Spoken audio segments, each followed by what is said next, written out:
Non seulement nous comprenons la colère du ministre algérien de la Santé, mais nous la partageons puisque ce que vit l'Algérie aujourd'hui, tous les pays du Maghreb le vivent également, Maroc, Tunisie, Libye, Mauritanie dans une moindre mesure, mais tout de même, aujourd'hui, il y a un véritable pillage des personnels de santé, des médecins qui quittent leur pays d'origine pour aller travailler en Europe ou en Amérique du Nord, parfois même jusqu'en Asie. Que se passe-t-il? Comment se fait-il qu'il y ait 1200 médecins qui aient quitté l'Algérie pour aller travailler en Europe? Ils ont réussi à faire valider leurs connaissances acquises par l'Algérie, l'Algérie qui les a formés, l'Algérie qui a investi de l'argent pour que ses propres concitoyens soient en capacité de soigner le Kidam, pour faire vivre des hôpitaux, des centres de santé, faire des opérations, faire du suivi médical, traumatique, psychologique, psychiatrique et autres, toutes les disciplines, car hélas, c'est aussi le principal problème de ces chiffres qui ont été publiés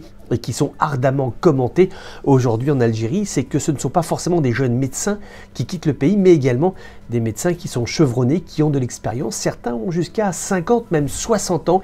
Ils quittent l'Algérie pour aller travailler en Europe. Il y a une responsabilité absolument colossale de la part de ces pays que l'on dirige. Ça peut être la France, mais aussi le Canada, des pays qui ont beaucoup d'avis autour de la table du Conseil de sécurité des Nations Unies, des pays qui sont donateurs, par exemple, de l'Organisation mondiale de la santé, des pays qui sont capables de fabriquer des vaccins, qui sont capables de construire des hôpitaux extrêmement modernes, mais qui n'arrivent pas à former assez de jeunes au métier de la médecine. Et comme ils n'y arrivent pas, ils vont dans les pays du Sud pour aller, entre guillemets, faire leurs courses. C'est là une attitude qui est tout à fait détestable et regrettable parce que c'est un manque à gagner pour tous les pays de l'Afrique du Nord. En plus, en ce moment, on est en période pandémique, donc c'est vraiment pas le moment de venir recruter des médecins dans nos régions. Et puis aussi, il y a un problème qui est simplement un problème de solidarité. Comment afficher et dire que l'on est solidaire avec les pays du Sud si on pallie ses propres insuffisances